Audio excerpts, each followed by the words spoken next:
Hi, I'm Steve Adams and welcome to Boat Show TV. And I'm pleased to say, here in our studio in the middle of the show, we have Mr. Tom Cunliffe. Hi, Tom. All right, Steve.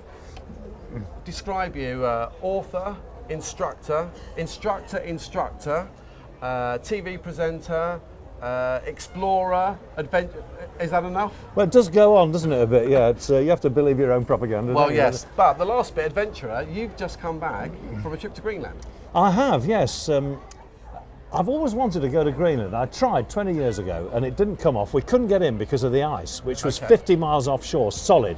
And that was before the, well, surprising spin-off benefits of global warming. Okay. This year, a mate of mine who has bought a boat for practically no money. He bought the boat, I think, for £13,000 or £14,000 on a website. But he's a very clever man. And he wanted to go to Greenland. And we both did. And we're good old shipmates. So we went together with my son-in-law. Now, this boat that he bought for practically nothing. He has then rebuilt it with his own hands. Everything in there he's done himself. And away we went to the Arctic. And we have seen the wonders of creation, I can tell you. Wow. So, cold this time of year? Well, yeah, pretty chilly. I suppose it got down to about freezing, actually, Steve, but it wasn't Well, it's desperate. warm by their standards. It is. We all bought these mega sleeping bags, you know, that we went down the road here and bought these fantastic sleeping bags that were going to keep us warm in minus 37. And I just unzipped mine and chucked it over me like an old rag in the end. Fantastic. Yeah. So But it was the beauty of what we have seen is staggering. We had a horrible trip up there and a worse trip back. But I tell you what, when we sailed into Scoresby Sound at 70 degrees north and the fog melted away, the sea flattened out, the sky was blue and the bergs were sparkling. You're making us all jealous. Oh, I tell you what, it's worth the grief. Okay, well, we have sunshine here at the show today. We do. So that's not so bad. Now, you're over on the Kelp and Hughes stand signing some of your books. Yes. I know you enjoy doing that because you get a lot of people come and chat to you, people that read your books. Yeah. What sort of things do people come and ask you specific questions? Yeah, very often somebody will rock up and say, listen, I don't want to buy one of your books. Well, that's all right, because if I had to feed my family on the royalties I get from that, I tell you, we'd all starve. But no. They'll rock up and they'll say, I've got this problem with my boat. I don't know what it is, but I just can't seem to make her do so-and-so. Have you got any ideas? And I love that because I may or may not have an idea, but we're all equals under God, especially out at sea. And so we can just kick it around, shoot the breeze, and very often we do come up with an answer.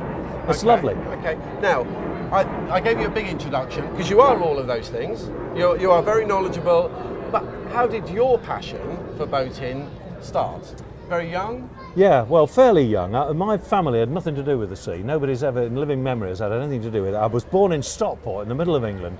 And my dad, when I was 14, decided that me and my little mate were not being any better than we should. And rather than send us on a sail training ship where somebody would look after us, they sent us off. This is a long time ago, man. This is the early 60s. They sent us off on a little boat on the Norfolk Broads, which they hired for a week. No captain, it was us. Yeah. He gave us a book. He said, there you are, boy, read that. They stuck us on a train at Edgeley Station in Stockport, and off we went. And we arrived. His own adventure. Yeah, we were 14. And we convinced this bloke we were 16. Our fathers had lied. What about that? And we got on the boat and off we went. And as we sailed away on this boat, we were nervous as the devil, you can imagine. We were terrified, really. But we went off and it all happened. And as the boat went quiet and sailed away down the river, I knew that I'd found my life. I never wanted to do anything else from that day. My dad gave me such a gift. So, that's a really good point. This year, we've seen athletes, sailors, Paralympic sailors, rowers, all on the water winning GB. Yep. People getting into boating the first time. The expressions you gave about the joy you had there. Yeah. Are you finding people are still experiencing that now? Either you get it or you don't. If you get on a boat, you know within a day or two whether it's for you. I knew straight away, and a lot of people do. And it's changed people's lives, sailing, and you don't have to be rich. Well, I wasn't that's rich. The key point. Absolutely, yes. Yeah. Yes. And so here at the show, obviously, is a great place to come and find out and get into boating in the first place. Come and meet someone like you. Fantastic. Ask you some questions. Yeah. Look at your books. Yeah. Find out what they should or shouldn't be doing. Well, it's just what I think, you know. So have you got anything else coming up? Any big adventures? Well, part of my life has been built around working vessels, the old working sailing boats from the beginning of the 20th century and beyond that. And this, in a sense, is my speciality. I love that. I love the romance of it. I love the smell of it. It's something passionate. And I've just written a book about those boats, about actually the pilot vessels of Northern Europe. And the pilot boat, in a sense, set me free. I bought one real cheap when I was a young fella. Okay. My wife and I sailed off to America with 50 quid in a plastic bag in this little pilot cutter that had been built 70 years before. The boat survived, and so did we.